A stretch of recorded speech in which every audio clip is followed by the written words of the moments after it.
Oh, wait, you're listening. Okay. All right. Okay. All right.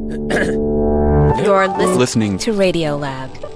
Radio Lab. From WNYC. See? Yep.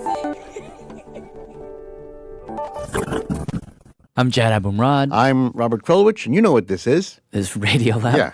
Okay, so we're going to play you a little bit of tape first, just to set up what we're going to do today. About a month ago, we were doing the thing about the fake news. Yeah, we were very worried about a lot of fake news. A lot of people are. But in the middle of doing that reporting, we were talking with a fellow from Vanity Fair. My name is Nick Bilton. I'm a special correspondent for Vanity Fair. And in the course of our conversation, Nick, and this had nothing to do with what we were talking about, by the way, Nick just got into a sort of he went into a kind of a nervous reverie, I'd say. Yeah, he was like, you guys want to talk about fake news, but that's not actually what's eating at me. The thing that I've been pretty obsessed with lately is actually not fake news, but it's automation and artificial intelligence and driverless cars, because it's going to have a larger effect on society than any technology that I think has ever been created in the history of mankind. I know that's kind of a bold statement, but Quite bold. but you got to imagine that that there will be in the next 10 years 20 to 50 million jobs that will just vanish to automation. You've got a million truckers that will lose their jobs. But it's not. We think about like automation and driverless cars, and we think about the fact that they are going to.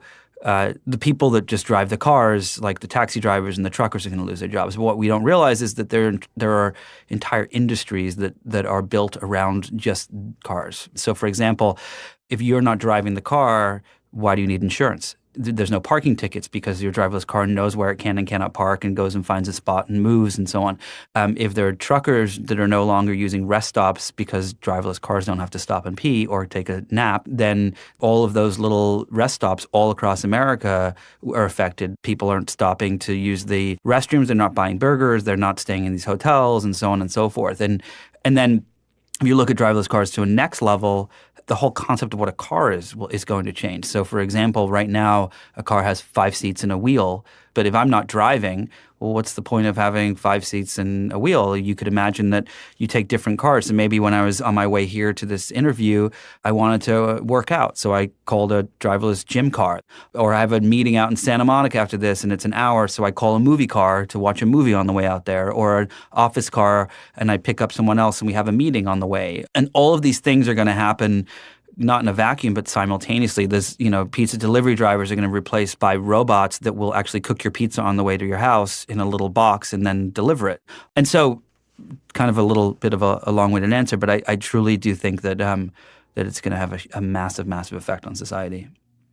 Am I stressing you guys out? Are you having heart palpitations over there? My blood good. pressure has gone up. Yes. So that's a fairly compelling description of a very dangerous future. Yes. But you know what? It's funny.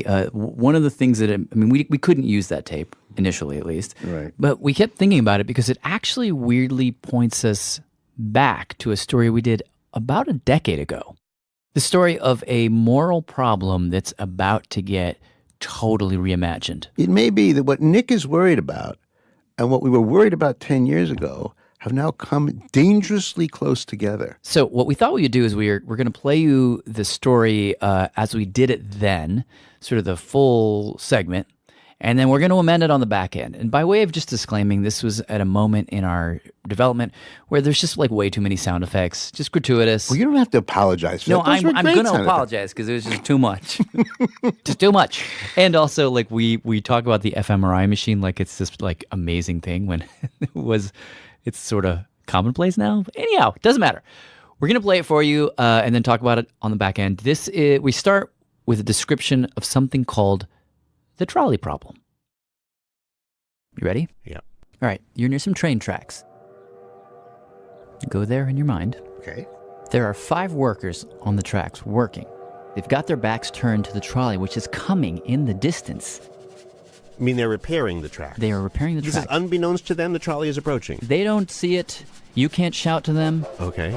And if you do nothing, here's what'll happen. 5 workers will die. Oh my God! That was a horrible experience. I don't want that to happen. No, you to don't, them. but you have a choice. You can do A, nothing. Or B, it so happens next to you is a lever. Pull the lever and the trolley will jump onto some side tracks where there is only one person working.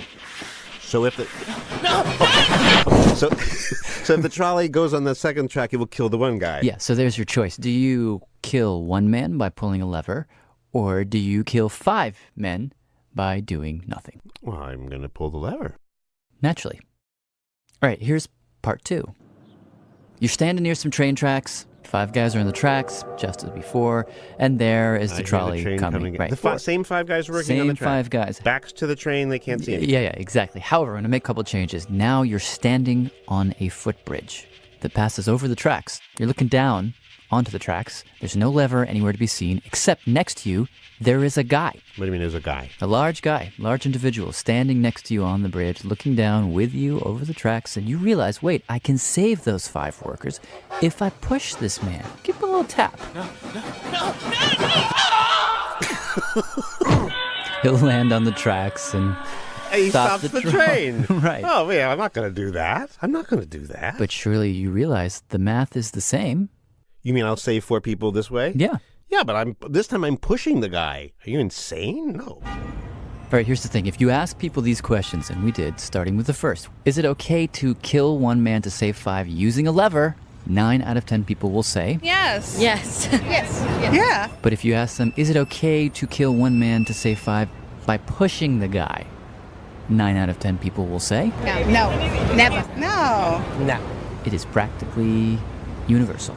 And the thing is, if you ask people, why is it okay to murder, because that's what it is, murder a man with a lever and not okay to do it with your hands, people don't really know. Pulling the lever to save the 5. I don't know, that feels better than pushing the 1 to save the 5. But I don't really know why. So there's a good moral quandary for you. And if having a moral sense is a unique and special human quality, then maybe we us 2 humans anyway, you and me, Yeah. should at least inquire as to why this happens. And I happen to have met somebody who has a hunch. He's a young guy at Princeton University, wild curly hair, bit of mischief in his eye. His name is Josh Green. All righty. And he spent the last few years trying to figure out where this inconsistency comes from.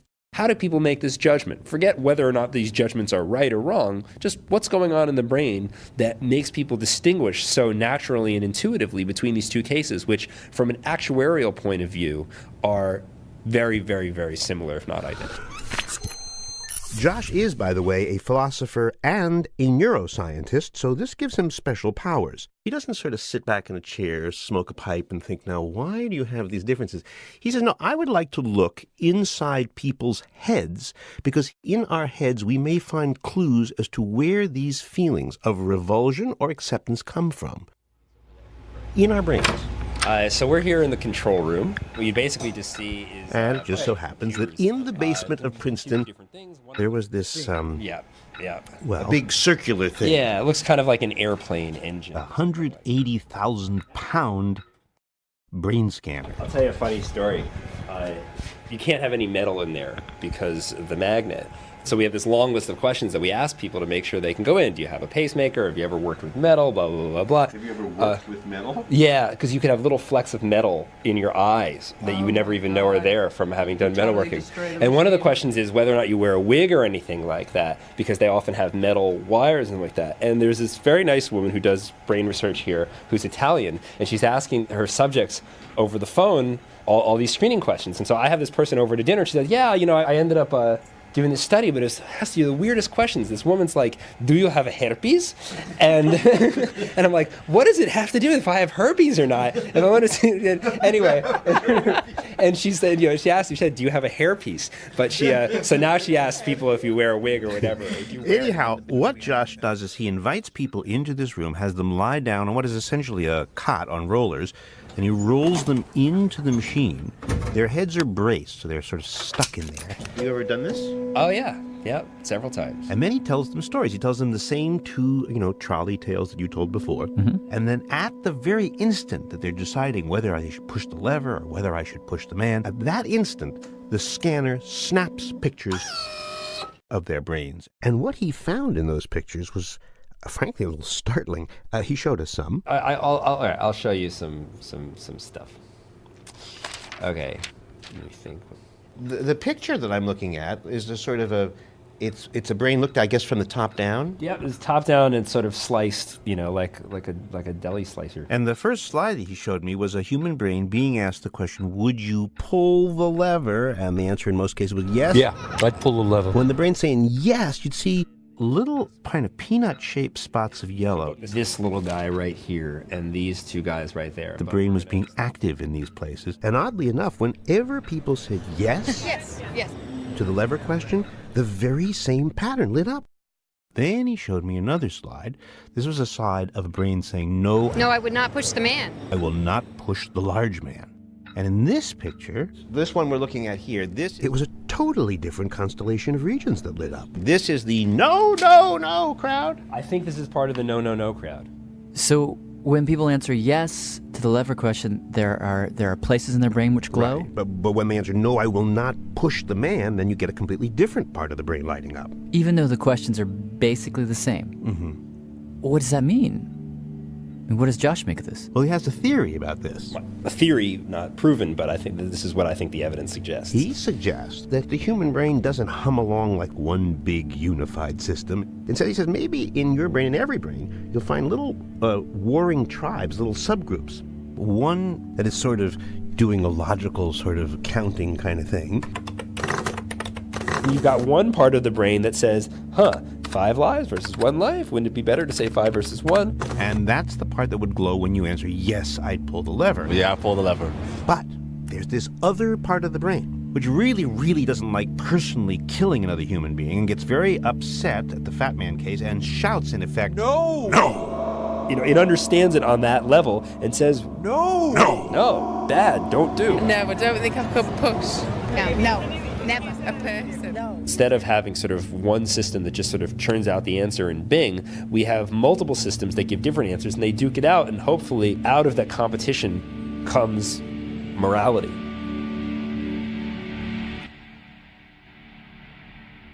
This is not a trivial discovery, that you struggle to find right and wrong depending upon what part of your brain is shouting the loudest. This is, it's like Bleacher's morality.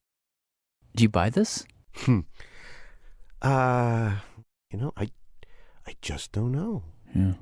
I've always kind of suspected that a sense of right and wrong is mostly stuff that you get from your mom and your dad and from experience, that it's culturally learned for the most part. Josh is kind of a radical in this respect. He thinks it's biological, I mean, deeply biological, that somehow we inherit from the deep past a sense of right and wrong that's already in our brains from the get-go, before mom and dad. Our primate ancestors, before we were full-blown humans, had intensely social lives. They have social mechanisms that prevent them from doing all the nasty things that they might otherwise be interested in doing. And so deep in our brain, we have what you might call basic primate morality. And basic primate morality doesn't understand things like tax evasion, but it does understand things like pushing your buddy off of a cliff. Oh, so you're thinking then that the man on the bridge, that I'm on the bridge next to the large man, and that I have hundreds of thousands of years of training in my brain that says, don't murder the large man. Right. Whereas, and even if I'm thinking, if I murder the large man, I'm going to save 5 lives and only kill the woman, but there's something deeper down that says, don't murder the large man. Right. Now, that case, I think it's a pretty easy case. Even though it's 5 versus 1, in that case, people just go with what we might call the inner chimp. But there are other... The inner chimp is your unfortunate way of describing an act of deep goodness. Right, well, that's what's interesting. Let's have 10 commandments for God. Inner chimp. Right, well, what's interesting is that we think of basic human morality as being handed down from on high. And it's probably better to say that it was handed up from below. That our most basic core moral values are not the things that we humans have invented, but the things that we've actually inherited from other people. The stuff that we humans have invented are the things that seem more peripheral and variable. But something as basic as thou shalt not kill, which many people think was handed down in tablet form from a mountaintop from God directly to humans, no chimps involved. Right. you're suggesting that hundreds of thousands of years of on-the-ground training have gotten our brains to think, don't kill your kin. Don't Right, kill or your... at least, that should be your default response. I mean, certainly chimpanzees are extremely violent, and they do kill each other, but they don't do it as a matter of course. They, so to speak, have to have some context-sensitive reason for doing so.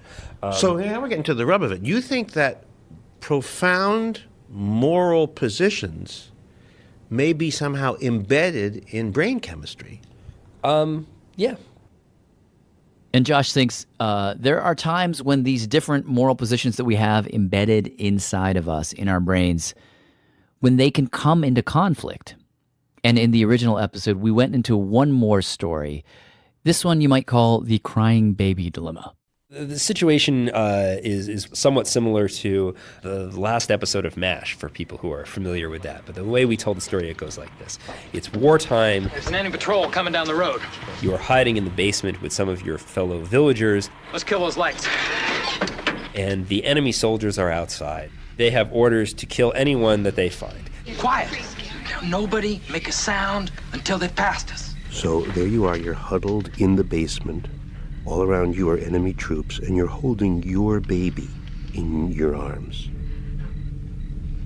Your baby with a cold, a bit of a sniffle. And you know that your baby could cough at any moment.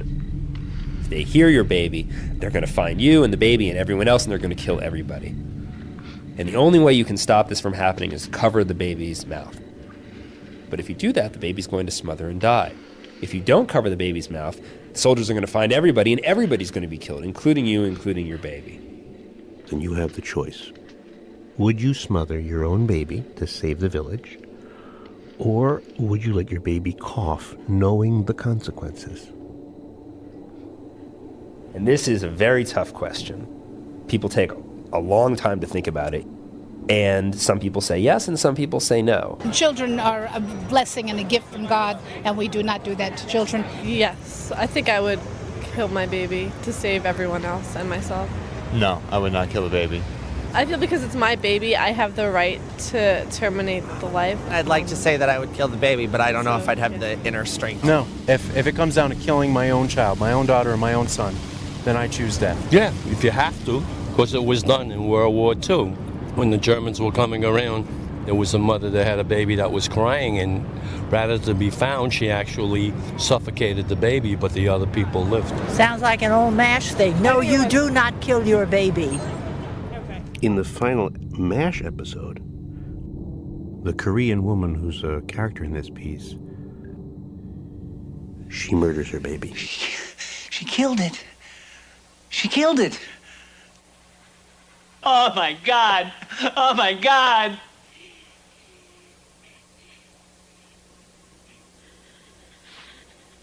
I didn't mean for her to kill it. I just wanted it to be quiet. It was a baby. She smothered her own baby. What Josh did is he asked people the question, would you murder your own child while they were in the brain scanner? And at just the moment when they were trying to decide what they would do, he took pictures of their brains.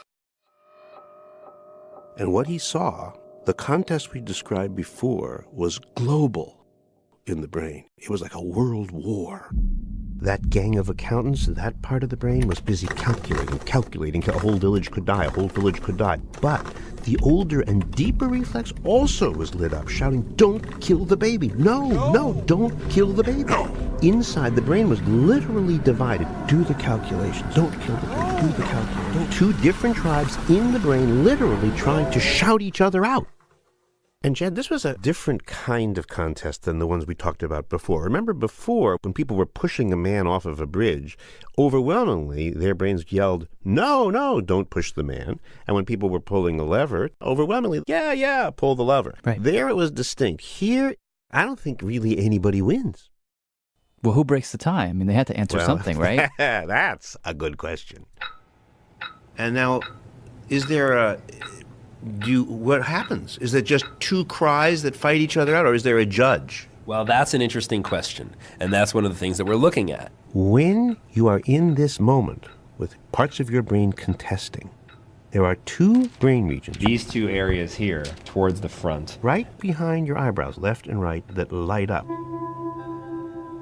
And this is particular to us. He showed me a slide. It's those sort of areas that are very highly developed in humans as compared to other species. So when we have a problem that we need to deliberate over, the front of the brain, this is above my eyebrow, sort of? Yeah, right about there.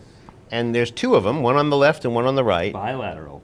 And they are the things that monkeys don't have as much of that we have? Certainly these parts of the brain are more highly developed in humans. So looking at these two flashes of light at the front of a human brain, you could say we are looking at what makes us special. That's a fair statement. A human being wrestling with a problem. That's what that is. Yeah, where it's both emotional, but there's also a sort of a rational attempt to sort of sort through those emotions. Those are the cases that are showing more activity in that area.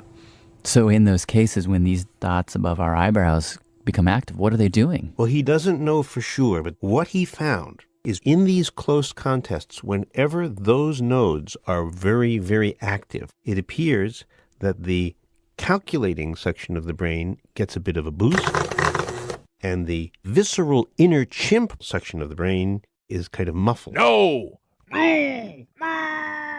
The people who chose to kill their children, who made what is essentially a logical decision, over and over, those subjects had brighter glows in these two areas and longer glows in these two areas. So there is a definite association between these two dots above the eyebrow and the power of the logical brain over the inner chimp or the visceral brain. Well, you know, that's the hypothesis. So it's going to take a lot of more research to sort of tease apart what these different parts of the brain are doing, or if some of these are just sort of activated in an incidental kind of way. I mean, we really don't know. This is all very new.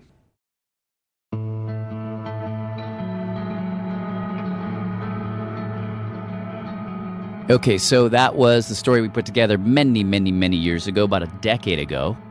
And at that point, the whole idea of thinking of morality as kind of purely a brain thing is relatively new. And certainly the idea of philosophers working with fMRI machines, that was super new. But now here we are 10 years later, and some updates. First of all, Josh Green. So in the long, long stream of time, I assume now you have 3 giraffes, 2 bobcats, and children? Yeah, so 2 kids, and we're close to adding a cat. We talked to him again. He has started a family. He's switched labs from Princeton to Harvard. But that whole time, that interim decade, he has still been thinking and working on the trolley problem. Did you ever write the story differently? Absolutely. For years, he's been trying out different permutations of the scenario on people. Like, okay, instead of pushing the guy off the bridge with your hands, what if you did it but not with your hands? So in one version, we asked people about hitting a switch that opens a trap door on the footbridge and drops the person. In one version of that, the switch is right next to the person. In another version, the switch is far away. And in yet another version, you're right next to the person, and you don't push them off with your hands, but you push them with a pole. Ooh. And to cut to the chase, what Josh has found is that the basic results that we talked about, that's roughly held up. Still the case that people would like to save the most number of lives, but not if it means pushing somebody with their own hands or with a pole for that matter. Now, here's something kind of interesting.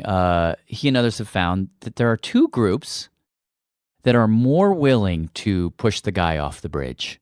They are Buddhist monks and psychopaths. I mean, some people just don't care very much about hurting other people. They don't have that kind of an emotional response. That would be the psychopaths, whereas the Buddhist monks, presumably, are really good at shushing their inner chimp, as he called it, and just saying to themselves, you know, I'm aware that that killing somebody is a terrible thing to do, and I feel that, but I recognize that this is done for a noble reason, and therefore it's okay. So there's all kinds of interesting things you can say about the trolley problem as a thought experiment, but at the end of the day, it's just that. It's a thought experiment. What got us interested in revisiting it is that it seems like the thought experiment is about to get real.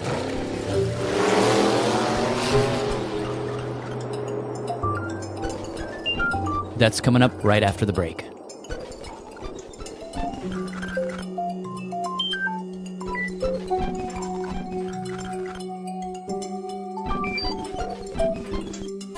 This is Amanda Darby, calling from Rockville, Maryland. Radiolab is supported in part by the Alfred P. Sloan Foundation, enhancing public understanding of science and technology in the modern world. More information about Sloan at www.sloan.org.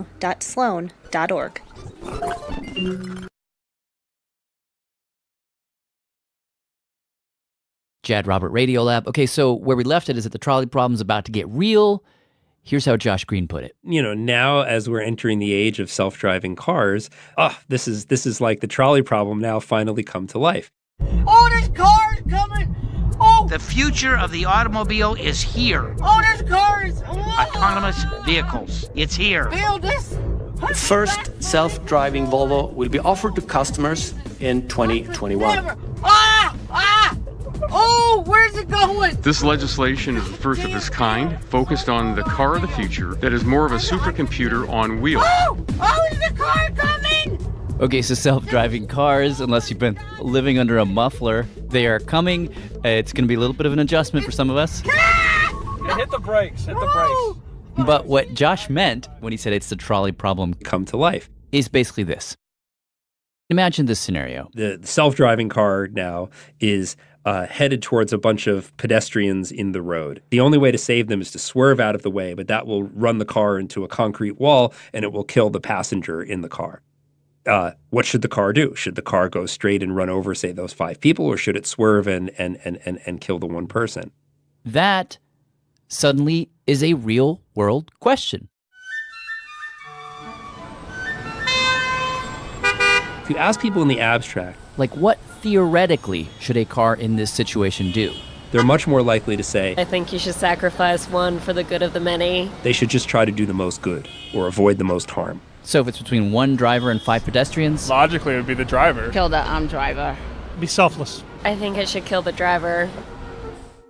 But when you ask people, forget the theory. Would you want to drive in a car that would potentially sacrifice you to save the lives of more people in order to minimize the total amount of harm? They say no. I mean, I wouldn't buy it. No. Absolutely not. That would kill me in it? No. So I'm not gonna buy a car that's gonna purposely kill me. Hell no. I wouldn't buy it. For sure, no. I'll sell it, but I wouldn't buy it. Thank you very much. Have a good evening. So there's your problem.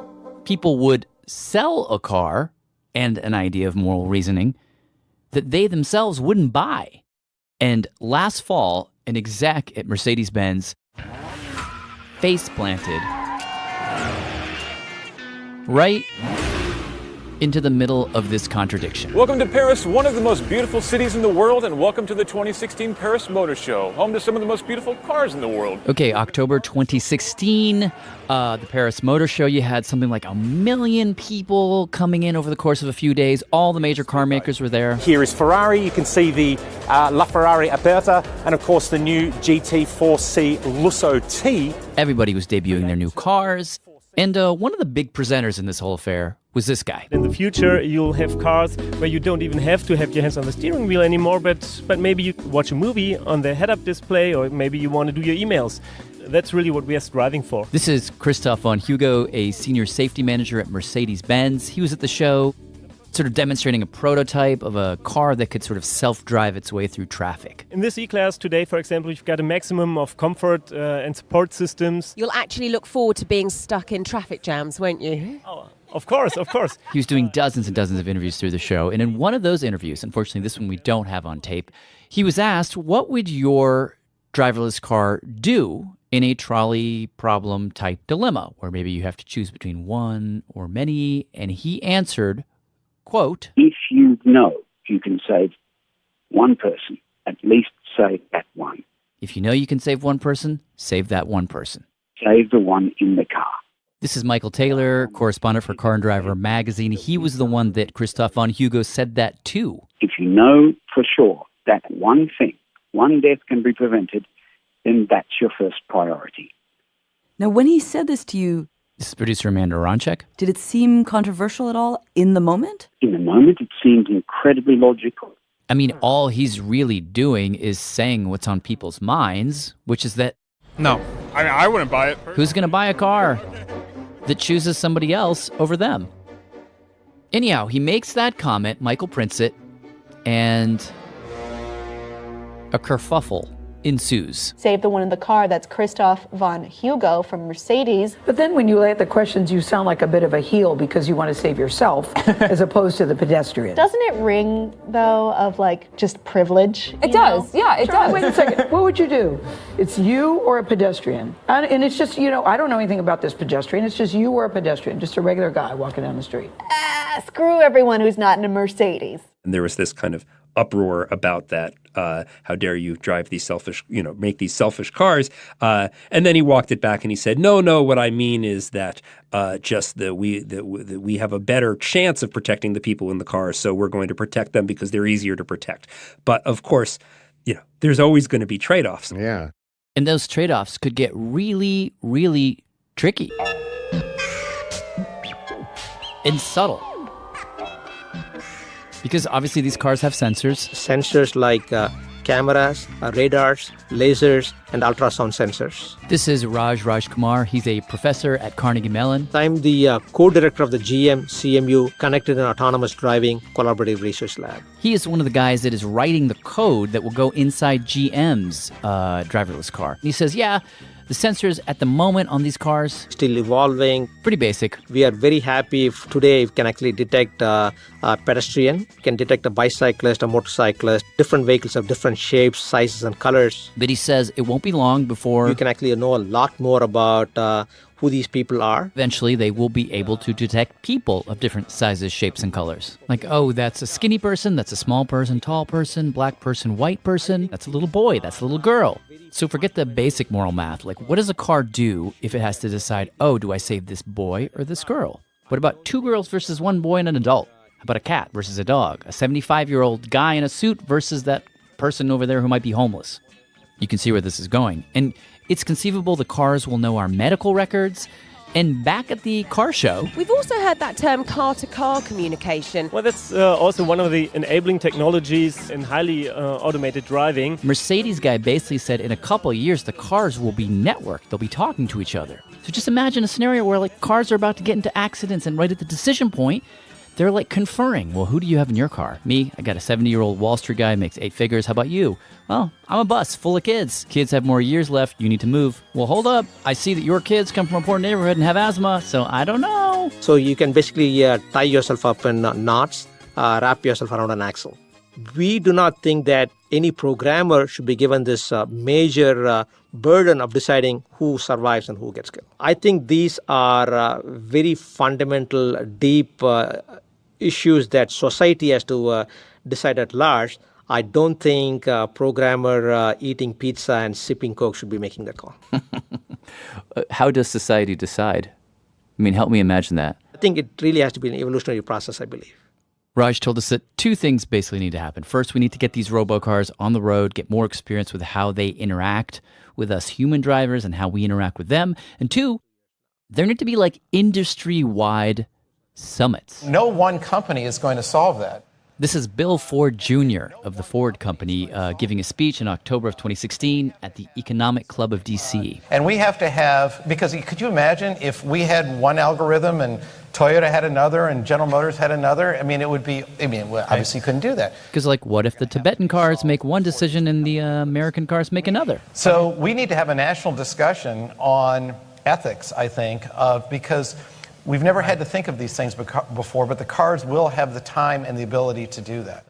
Lieber Kollege Ruiz Espasa. So far, Germany is the only country that we know of that has tackled this head-on.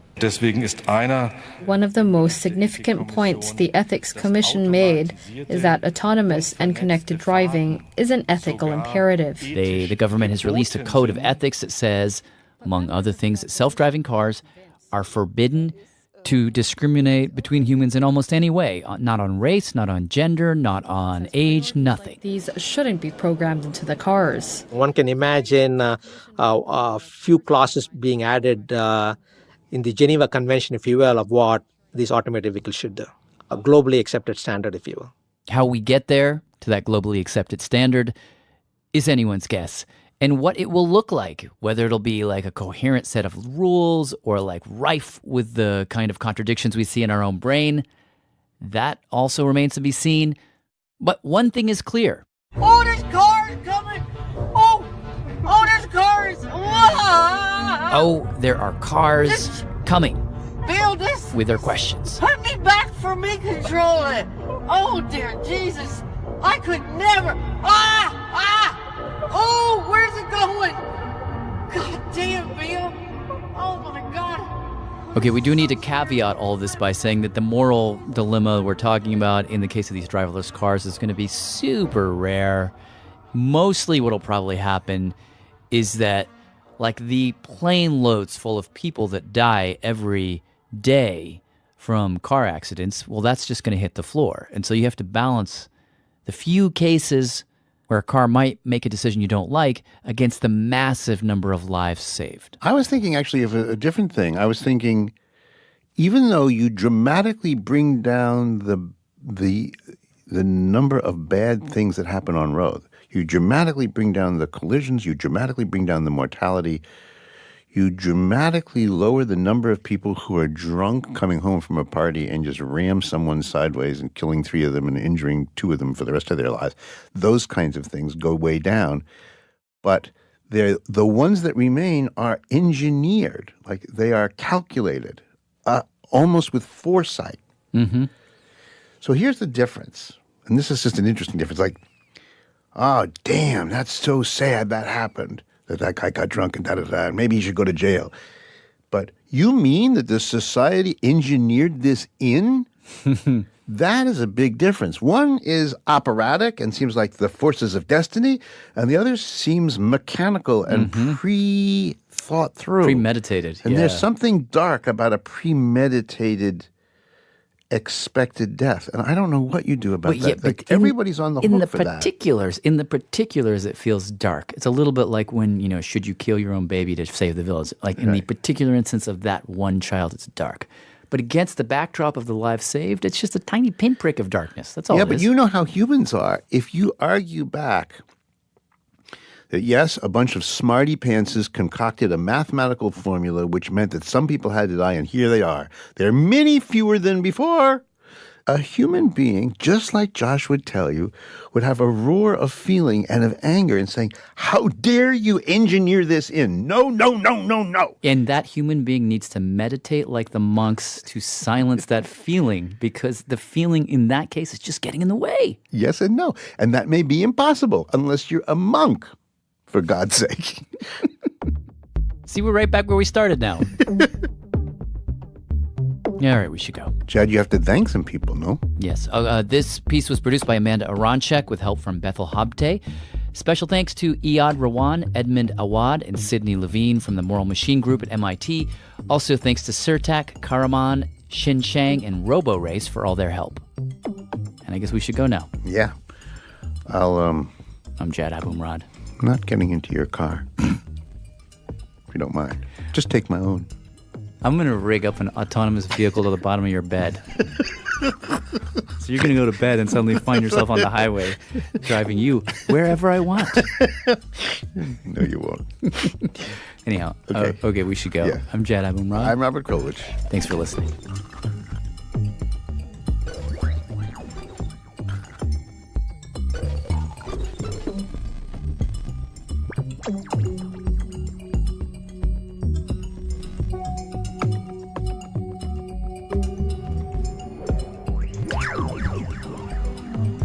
Received today at 2:41 p.m. All right, this is Josh Green giving you your credit. Hi, this is Michael Taylor from Amber. Here we go. Radiolab was created by Jad Abumrad and is produced by Soren Wheeler. Dylan Keith is our Director of Sound Design. Our staff includes Simon Adler, Rachel Cusick, David Gebel, Bethel Habte, Tracy Hunt, Matt Kioki, Robert Krulwich, Bethel Habte. Sorry, I'm in an airport and we've got the overhead announcement. All right, I'll keep going. Henny McEwen, Latif Nasser, Melissa O'Donnell, Ariane Wack, and Molly Webster. With help from Amanda Aronchik, Shima Oli, David Fox, Nigar Fatali, C.B. Wang, and Katie Ferguson. Our fact checker is Michelle Harris. So I hope that does it for you. Let me know if you want me to do it again. Thanks, guys. I'm looking forward to hearing the show. Bye. End of message.